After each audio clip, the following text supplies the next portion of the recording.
I felt that I had to defend myself. But the prosecutor doesn't buy it. She had conspired with other people to try to kill her father. I wasn't lying. I was telling the truth. Her punishment, life in prison. It's a severe sentence, and she deserves every bit of it. Yet some feel the case calls for leniency. I think the governor's going to feel that way, too.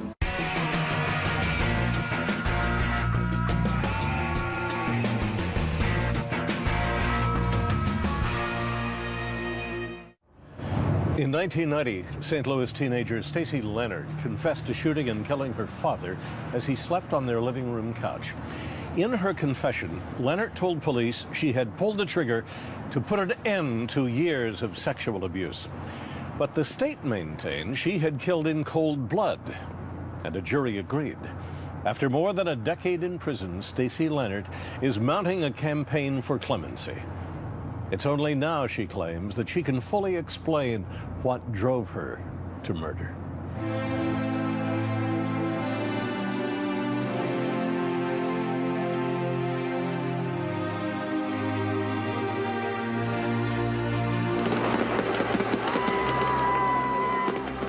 July 3rd, 1990. With the Gateway Arch as a majestic backdrop, St. Louis, Missouri celebrated America's independence. That same night, 18-year-old Stacy Leonard claimed her own independence in brutal fashion by killing her father in their home as he slept on the couch. Now, years later, Stacy Leonard is in the Women's Correctional Center in Vandalia, Missouri. It's hard. It's hard to wake up in this place every day. She's serving a sentence of life without parole, her only hope, an act of clemency from the governor. But prosecutors say if anyone does not deserve mercy, it's Stacy Leonard. They say she murdered for money, $500,000 to be exact, and call her story a flat-out lie. It makes it pretty clear to me that she's manufacturing, she's making up the whole allegation of sexual abuse. I didn't want anybody to think that I had killed my dad. Just for money. Leonard says her father's murder was an act of desperation, born out of years of abuse. But the story she tells now is different than the one she told then. It's more horrific, the details more sickening. Some memories, Leonard claims, have returned in the years since her conviction. It's only with the passage of time that she says she can bring herself to talk about them.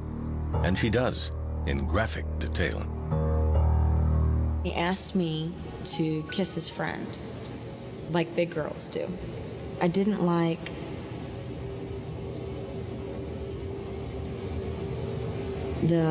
I called it the white stuff, and he told me that that was marshmallow cream.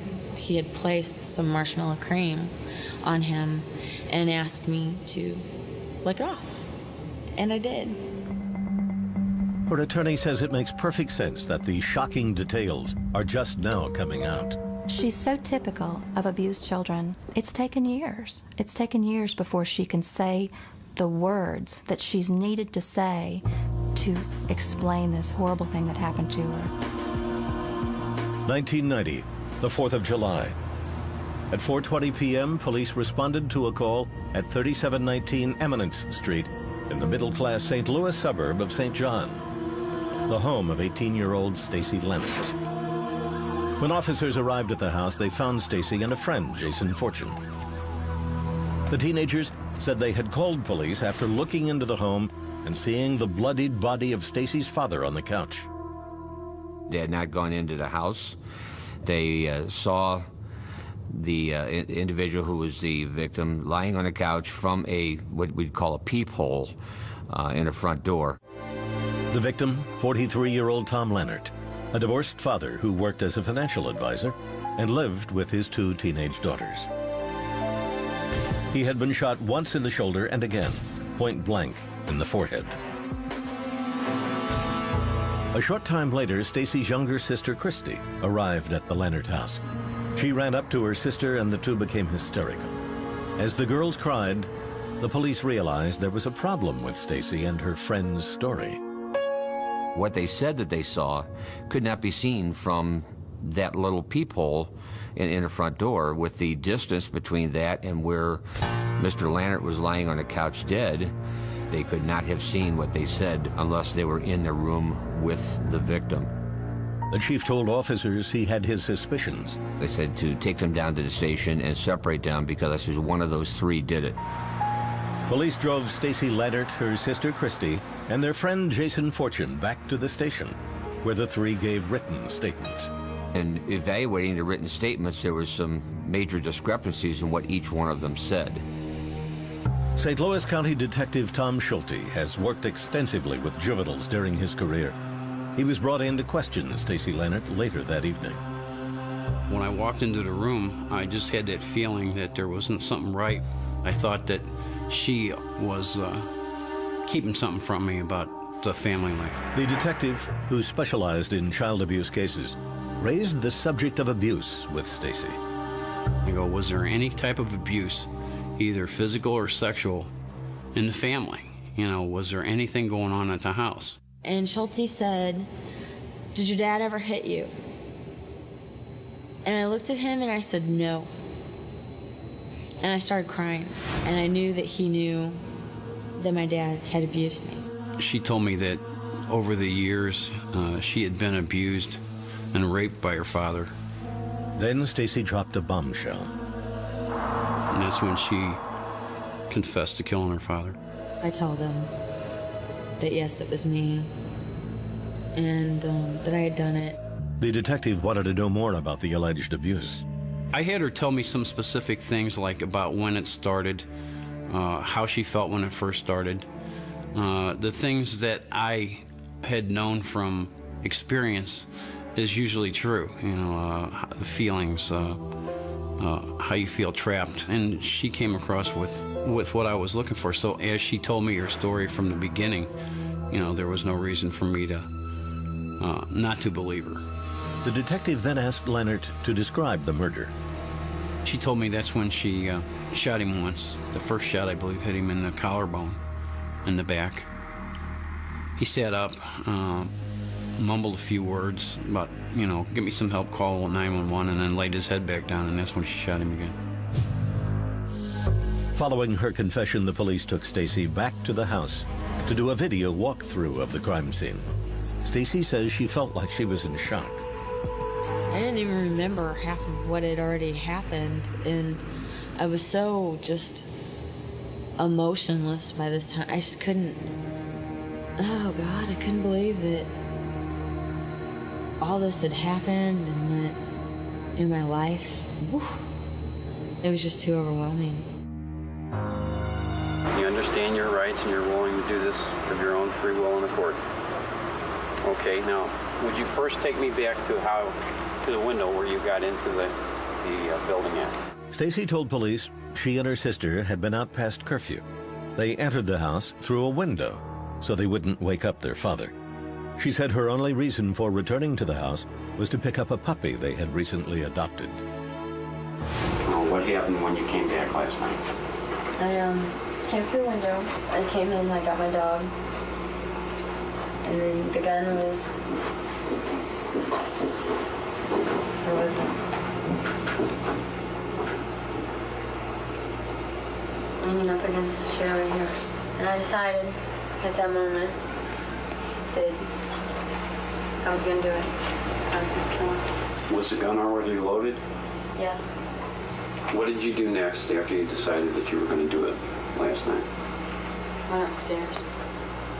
You went upstairs? Okay, show me the route you took. Put the gun on that little ledge, and then pulled the trigger. Okay. The first time you shot him, where did you hit him? Right here in the shoulder. In the left shoulder? Yes. Okay, what did he do? He woke up. He thought that he had broke his collarbone, and he started calling my name. Stacy said she wanted to call 911 but wasn't able to find the phone. I couldn't find it, and I panicked. So then I shot him again. After making the video, Detective Schulte said he believed Stacy was telling the truth and felt sorry for her. So he made her a promise. I just told her I will always be there, you know, when it came for trial, and that she could count on me testifying. Detective Schulte was unaware of what Stacy's sister and friend Jason were telling police. If what they said was true, it would appear Stacy had a more sinister motive for killing her father. I really believe it was more for financial gain than for out of the pure hatred of the man.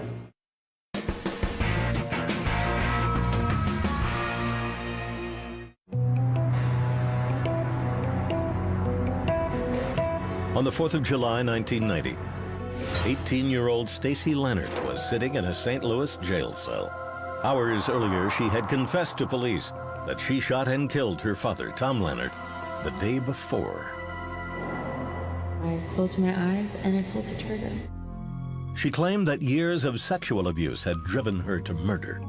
I was very, very just broken and defeated. One of the investigating officers, a specialist in abuse cases, found Stacy's story convincing. I believe that she was raped by her father prior to the homicide. It was more of a revenge murder for the years of abuse. But in the days after the murder, the chief of police would reach a far different conclusion. It's my belief that that was a ploy, if not a bold-faced lie, in which to try to justify why the act was committed. The motive, the chief would conclude, was money. From the outset, Chief Milam could find no one to back up Stacy's claim of abuse. I believe she did say something to Detective Schulte about being abused, but that was never confirmed. The only one to mention any abuse was Stacy's sister, Christy, who said the first time she ever heard of it was after her father's murder. In a written police statement, Christy said, quote, "Dad and I had a basically normal relationship. He never made any sexual advances towards me or to Stacy, to my knowledge. After it happened, though, Stacy told me he had raped her." Christy also said after the murder, she was coached by Stacy and her friend, Jason Fortune, telling police, quote, "They told me to say that we went back to our house to get the puppy, and not to say anything about all the money she spent." Money. Several of Stacy's friends brought up the subject with police. Stacy, it seems, had been telling her friends that her father recently inherited a large amount of money, $500,000, money she stood to gain if he died. I'd found a slip for certificate of deposit that was cashed once that was $100,000. And I said, wow, you know, I didn't realize we had that much money. So they tried to say that I wanted that money. She had her car picked out. She had Christy's car picked out. She even had my car picked out. She wanted to open a nightclub. She wanted to have all kinds of real neat paintings and stuff, you know. Stacy's friend Jason Fortune, faced with the possibility of being charged as an accessory, told police Stacy had been forging her father's signature on checks and had recently bought herself a $600 car stereo with her father's credit card. Stacy and her dad did not get along at all, but I really believe it was more for financial gain than for out of the pure hatred of the man. So Stacy mentioned to you several times during this period before he was killed that she would have tremendous financial gain? Yes. The teenager claimed to have witnessed Stacy getting cash together to pay off a hitman to kill her father. Okay, and why did she say she was cashing the check? The specific reason? To give to Ronnie so that he would be paid off to kill her father. Ronnie was Ron Barnett, a former babysitter of Stacy Leonard. The next day, he was brought to the station for questioning and quickly confirmed the story about hiring a hitman. It all started about 4 weeks ago with her just telling me that she wanted to kill her father. And eventually it led to her asking me if I knew anybody that would kill him. Melanie Brown, one of Christy Leonard's friends, told police that she heard about the murder plot from Christy just days before it happened. She just said that, she's like, yeah, me and Stacy are gonna have our dad killed or something like that. Ever since then, Stacy's been spending money like acres on trees. Police learned that despite all the talk of hiring a hitman, just a week before the murders, Stacy and her sister had practiced firing their father's gun in an open field. Who fired the weapon? Stacy and Christy. Both of them fired? Yes. Then police learned from Stacy's friends that just days before he was murdered, Tom Leonard found out about Stacy's spending spree. My dad got mad a few days ago because he found out that Stacy had wrote checks and signed his name. Stacy's actions after the killing did not add to her credibility. Her friend Ron told investigators about how Stacy showed up at his house early the next morning after the murder. She told me that she had killed her father, and I didn't know what to think. You know, she had a gun in the car and asked me if I would get rid of it. Today, Christy Leonard admits that she was willing to tell police whatever she needed to help her sister, whom she insists is the victim. I told him so many different things. I don't remember. I don't know. I just didn't want to tell him the truth. You know, she didn't want anybody to know the real reason, which kind of makes sense if you think about it. But at the time she shot him, it wasn't for monetary gain. But after wading through all the statements and inconsistencies, the chief of police who oversaw the investigation could only reach one conclusion: that just before the murder, Stacy Leonard was acting more like a mastermind than a victim. I firmly believe, from reading the various statements that she had made prior to the homicide, that it was for material gain, monetary gain only. In late July, Stacy Leonard was charged with first-degree murder. The question now was whether Leonard's lawyer could build a defense around her allegations of abuse.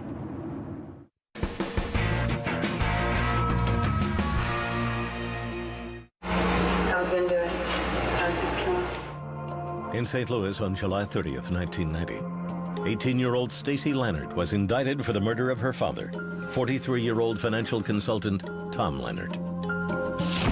In confessing the murder, Stacy said she was driven to kill after being sexually abused by her father for years. But prosecutor Bob McCullough says this was no case of self-defense. Once we got into it, it was pretty clear that it was, without question, a murder first-degree case. It's the difference between a cold-blooded murder and a hot-blooded murder, and this is a cold-blooded murder. Leonard's motive, McCullough says, was pure and simple: to get her hands on a $500,000 inheritance. Stacy's younger sister, Christy, was charged with conspiracy to commit murder. If convicted, the sisters faced maximum sentences of life in prison. Their friend Jason Fortune was not charged and agreed to testify for the prosecution. Leonard's defense attorney, Chris McGraw, knew it would be an uphill battle to win in court. What we had was a victim who was asleep at the time of the first shot, and then a second kill shot. To prove his client's claim that she was motivated by years of abuse, McGraw would have to dig into Leonard's psychological background and family history.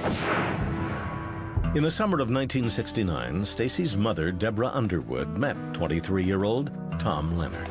He was very charming, and he was sophisticated, and just he was very gentlemanly-like and always treated me well. I thought he was my knight in shining armor at the time. They were married in the fall of 1970.